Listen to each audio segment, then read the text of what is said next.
नमस्कार साथियों, एक बार पुनः आप सभी का दर्पण सिविल सर्विसेज के इस डिजिटल प्लेटफॉर्म पर स्वागत है। जैसा कि पिछले वीडियो में हमने बैंकिंग सुधारों के बारे में देखा था। बैंकिंग सुधारों के बारे में दरअसल हमने पिछले 2 वीडियो में देखा, ठीक है। जो आपका इसके पहले का वीडियो था, कल के पहले का वीडियो, परसों का जो वीडियो था, उसमें हमने बैंकिंग सेक्टर में जो समितिगत सुधार हुए थे, ठीक है, समितियों के माध्यम से जो सुधार किए गए थे उनको देखा था। और दूसरा जो हमने देखा था आपका कल के वीडियो में, उसमें हमने जो बड़े बड़े सुधार हुए, जिसमें आपका बैंकिंग लोकपाल की योजना क्या होती है, बैंकिंग सेक्टर में जो लोकपाल अपॉइंट किया जाता है वो क्या होता है। इसके अलावा हमने देखा था कि इंद्रधनुष योजना क्या होती है, ठीक है। इंद्रधनुष योजना के 7 आयाम क्या क्या हैं, 7 योजनाएं कौन कौन सी उसके अंतर्गत संचालित हैं, उनको देखा था। और तीसरी जो योजना एक हमने देखी थी वो था कि बेसल मानक क्या होते हैं, ठीक है, बेसल मानकों का क्या महत्व है। तो ये सब हमने कल की वीडियो में देखा था। मतलब एक तरीके से देखा जाए तो हमने पूरा बैंकिंग सेक्टर के सुधारों को कवर कर लिया था। आज के जो वीडियो हम देखने वाले हैं वो होगा आपका गैर निष्पादित परिसंपत्तियां, जिसको सामान्य भाषा में हम और आप लोग क्या बोलते हैं, एनपीए। क्या बोलते हैं दोस्तों, एनपीए, ठीक है। इंग्लिश में क्या बोलेंगे इसको, नॉन परफॉर्मिंग असेट्स। नाम से पता चल रहा है, गैर निष्पादित, नॉन परफॉर्मिंग, मतलब ऐसी परिसंपत्तियां, ऐसी संपत्ति जो अब क्या हो रही है, एक तरीके से कार्यशील नहीं रह गई है, जो अब एक तरीके से देखा जाए तो धन क्या हो गया, पूंजी क्या हो गई है, डूब गई है, ठीक है। तो सबसे पहले समझते हैं गैर निष्पादित परिसंपत्तियां होती क्या है। तो सामान्य रूप से वह संपत्ति जिस पर ब्याज या मूलधन 90 दिनों तक बकाया हो, उसे क्या कहते हैं, हम गैर निष्पादित परिसंपत्ति कहते हैं। अब इस चीज़ को समझते हैं कि ये क्या है। तो देखो, कल जब हम वो पढ़ रहे थे, बैंकिंग सेक्टर में सुधार पढ़ रहे थे, तो नरसिम्हन टू समिति जो थी, नरसिम्हन टू समिति कब गठित हुई थी आपकी, 1998 में। नरसिम्हन टू समिति ने एक सुझाव दिया था। वो सुझाव क्या था कि गैर निष्पादित परिसंपत्तियां एनपीए के संबंध में परिभाषा को बदला जाए और उसको 180 दिन से कम करके कितना किया जाए, 90 दिन किया जाए, जिसको सरकार ने बकायदा लागू किया, ठीक है। अब यहाँ पे 90 दिन का पहले कॉन्सेप्ट समझते हैं क्या होता है। तो देखिए, हम आप बैंकों के ग्राहक जो होते हैं वो बैंकों से क्या करते हैं, अपनी आवश्यकताओं की पूर्ति हेतु लोन लेते हैं, ऋण लेते हैं। उस ऋण पे जो भी ऋण उन्होंने लिया हुआ है, तो एक स्पेसिफिक जो पहले से निर्धारित है ब्याज दर, वो ब्याज उनको हर महीने क्या करना होता है, पे करना होता है। और एक स्पेसिफिक टाइम पीरियड के लिए, जितने समय के लिए लोन लिया हुआ है, उसके बाद उनको उसका प्रिंसिपल अमाउंट, मूलधन भी क्या करना होता है, लौटाना होता है, ठीक है। आपने क्या किया, लोन लिया, आप लोन आपका 10 लाख रुपए का था, 5 साल में क्या करना, आपको लोन चुकती करनी है। तो 5 साल तक आप हर महीने ब्याज भी देते रहेंगे, उसी 5 साल के अंदर आपको क्या करना है, अपने प्रिंसिपल अमाउंट को भी लौटा देना है, ठीक है। ये सामान्य प्रक्रिया होती है। अब होता क्या है इस व्यवस्था में, इस प्रक्रिया, सामान्य प्रक्रिया में समस्या कहाँ उत्पन्न होती है कि ग्राहक जो भी लोन लेता है, ये आवश्यक नहीं है कि वो हमेशा लोन वापस करेगा। कई बार किसी व्यापार आदि के लिए आपने लोन लिया, डूब गया, किसानों द्वारा लोन लिया जाता है, कई बार उनकी फसल खराब हो गई, नहीं लोन दे पाते हैं, ठीक है। तो इससे क्या होता है, बैंकों का एक तरीके से पैसा यहाँ पे क्या होता है, डूबता है। फिर यहाँ पे क्या होती है, चूंकि सरकार क्या है, लोक कल्याण के लिए, समाज कल्याण के उद्देश्य से क्या करती है, इस लोन को कई बार माफ कर देती है। ऋण माफी आप सुनते रहते हैं, बैंकिंग कृषि सेक्टर में ऋण माफी हो गई, कई बार एमएसएमई सेक्टर में भी ऋण माफी कर दी जाती है। तो सरकार द्वारा क्या किया जाता है, एमएसएमई सरकार द्वारा इस ऋण की क्या कर दी जाती है, माफी कर दी जाती है। पर एक तरीके से देखा जाए तो ये बैंकों के लिए क्या है, घाटे की बात है, बैंकों के लिए नुकसान की बात है। क्यों, क्योंकि बैंकों ने जो लोन दिया था वो एक ब्याज के पर्पज से दिया था, उसमें मूलधन भी लौटेगा, उनको लाभांश प्राप्त होगा उस चीज का, ठीक है। वो चीज यहाँ पे होती नहीं है। तो ये जो पैसा जिस पे 90 दिनों तक, जिस पे पिछले 90 दिन, इसको आप 3 महीने कभी भी नहीं लिखेंगे। 90 दिन का मतलब 3 महीने नहीं होता है, क्यों, किसी महीने में आपके 28 दिन भी हो सकते हैं, किसी महीने में आपके 31 दिन भी हो सकते हैं, ठीक है। तो यहाँ पे जो परिभाषा तय की गई है वो 90 दिन के हिसाब से तय की गई है, 3 महीने के हिसाब से तय नहीं की गई है, ठीक है। तो आपका 90 दिनों के लिए अगर किसी लोन में, किसी ऋण में पिछले 90 दिनों में ना ही कोई ब्याज लौट करके आया है, ना ही प्रिंसिपल अमाउंट, मूलधन आया है, तो ऐसे ऋण को किस ऋण की संज्ञा दी जाती है? गैर निष्पादित परिसंपत्ति, एनपीए की संज्ञा दी जाती है, एनपीए के रूप में परिभाषित किया जाता है उसको। ठीक है, अब ये जो एनपीए होता है इसको समयावधि के आधार पर 3 वर्गों में बांटा जाता है, जिसमें पहला वर्ग क्या होता है आपका? सब स्टैंडर्ड असेट्स, सब स्टैंडर्ड परिसंपत्तियां, मतलब ऐसा लोन, ऐसा ऋण जिसमें 12 माह या इससे कम अवधि तक क्या है? एनपीएम बना रहता है। ऐसा लोन, ऐसा ऋण जो 12 माह मतलब कि लगभग 1 साल, एक तरीके से बोला जाए तो, दूसरे तरीके से क्या बोले, 1 साल तक क्या हो, ये एनपीए की कैटेगरी में पड़ा रहे। मतलब उसमें पिछले 1 साल में जो भी दिया गया ऋण है, लोन है, उसमें पिछले 1 साल में 90 दिन के बाद तो एनपीए घोषित हो गया था, पर उसको में 1 साल तक ना ही कोई ब्याज आया, ना ही कोई मूलधन आया, तो हम उसको क्या बोलेंगे कि ये सब स्टैंडर्ड क्या है? असेट्स हैं, सब स्टैंडर्ड एनपीए है। ठीक है, दूसरा जो आता है आपका वो आता है डाउटफुल असेट्स। डाउटफुल असेट्स क्या होती हैं? तो अगर कोई संपत्ति 12 माह तक सब स्टैंडर्ड श्रेणी में पड़ी रहे, हमने पहले क्या समझा कि एनपीए कब बनेगा? जब उसमें 90 दिन तक कुछ लौट के ना आए। दूसरा हमने देखा कि वो एनपीए सब स्टैंडर्ड कब बनेगा? तो अगर एनपीए में, किसी एनपीए में 12 माह तक कोई एक्टिविटी नहीं होती, ना ब्याज आता ना मूलधन आता, तो क्या होता है? सब स्टैंडर्ड होता है। फिर हमने देखा डाउटफुल क्या है? डाउटफुल क्या है? दुविधा वाला परिसंपत्ति हो गया, भैया पैसा उसमें आएगा भी कभी लौट करके कि नहीं भी आएगा, ये असमंजस की स्थिति बन गई। तो अगर कोई परिसंपत्ति, अगर कोई लोन, अगर कोई ऋण 12 महीने तक किस कैटेगरी में पड़ा रहे? सब स्टैंडर्ड असेट्स की कैटेगरी में पड़ा रहे, तो वो क्या कहलाएगा? डाउटफुल असेट कहलाएगा। तीसरा प्रकार आता है लॉस असेट्स। नाम से ही समझ में आ रहा है, लॉस मतलब अब मान लिया बैंक ने क्या हो गया कि अब इस जो भी ऋण दिया गया था उसमें कोई कभी भी लोन वो नहीं आएगा, ब्याज नहीं आएगा, कभी भी प्रिंसिपल अमाउंट लौट करके नहीं आएगा। अब उसमें बैंक क्या मान के चलता है कि बैंक को क्या हो गई है? हानि हो गई है। ठीक है, तो यह न वसूल की जाने वाली और अत्यंत कम मूल्य वाली संपत्ति होती है। बैंक द्वारा इस परिसंपत्ति के रूप में बने रहने की पुष्टि नहीं की जाती है। मतलब जो लोन दिया गया है, अब वो लोन परिसंपत्ति नहीं रह गया। परिसंपत्ति मतलब क्या था कि कुछ ना कुछ बैंक को लाभांश मिलेगा, लाभ मिलेगा। अब यहां पे बैंक को क्या हो गया? पूर्णतः नुकसान हो गया। ठीक है, इसमें कोई लाभ नहीं मिलने वाला। तो ये क्या हो गया? आपका एनपीए का कैटेगराइजेशन हो गया। अब देखते हैं कि हमारे देश में एनपीए इतना ज़्यादा है क्यों। लगभग 10,000 करोड़ रुपए का क्या है आपका एनपीए है, 10 लाख करोड़ रुपए का। तो ये इतना ज़्यादा एनपीए है क्यों, इसको देखते हैं। तो पहला सेक्टर क्या है आपका इसके लिए रिस्पॉन्सिबल? कृषि क्षेत्र। तो ग्रामीण क्षेत्रों की जनसंख्या में वृद्धि के कारण क्या हुआ?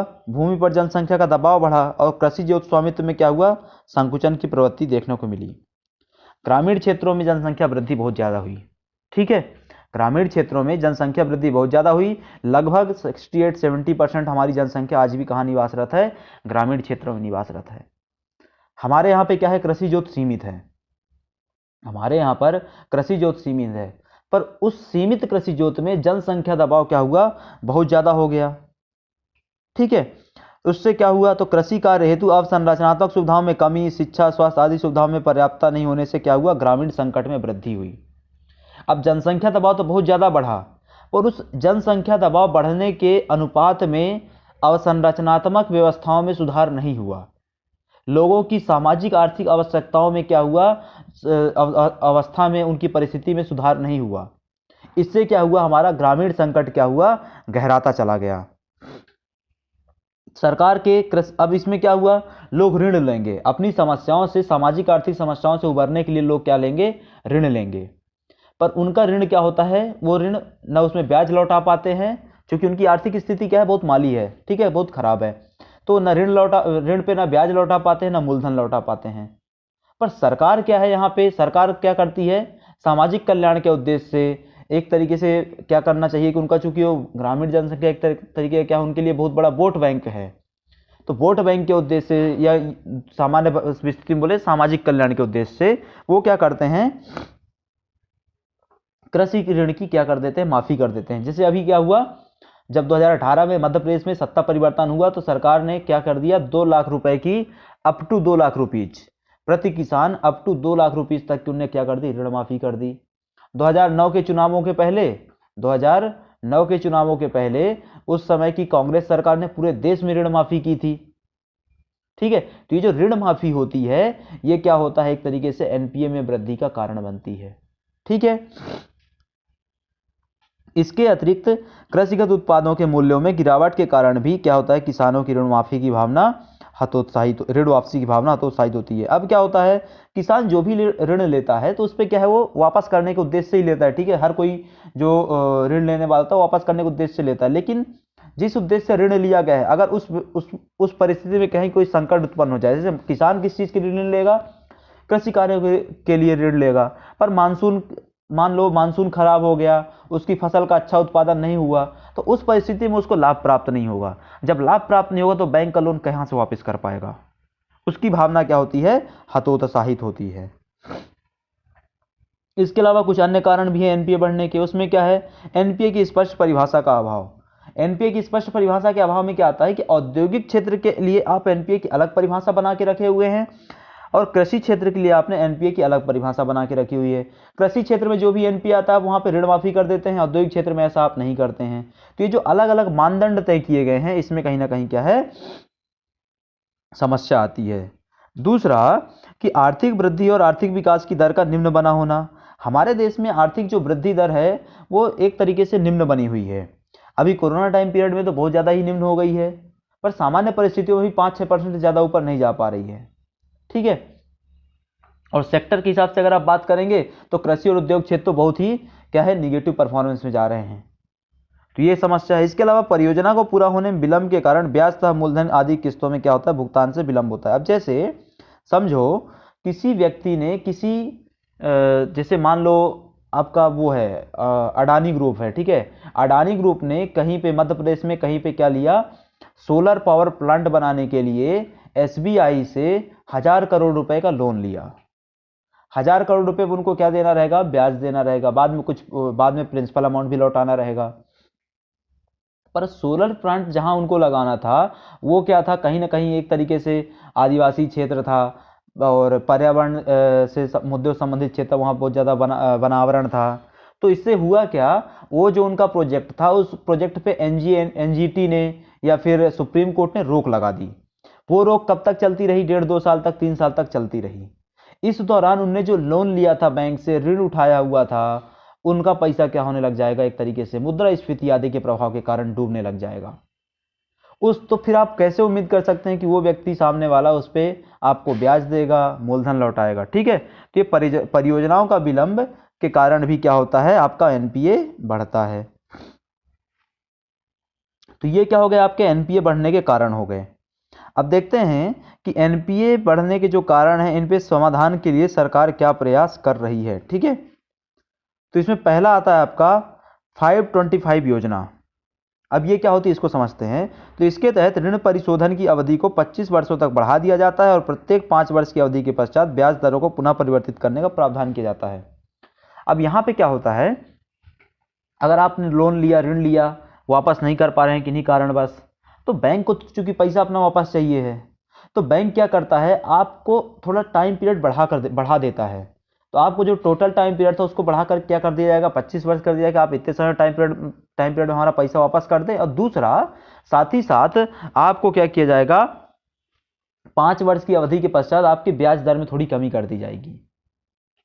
ठीक है, ताकि पैसा क्या कर सकें, आप वापस कर सकें। तो एक ये योजना हो गई।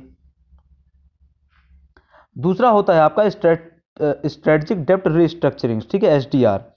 इसके अंतर्गत बैंक एनपीए से संबंधित कंपनियों को दिए गए ऋण को इक्विटी में बदल करके उसके प्रबंधन पर नियंत्रण कर सकते हैं और साथ ही बैंक 18 महीनों के अंदर इक्विटी बेचकर अपने पैसे वापस ले सकते हैं।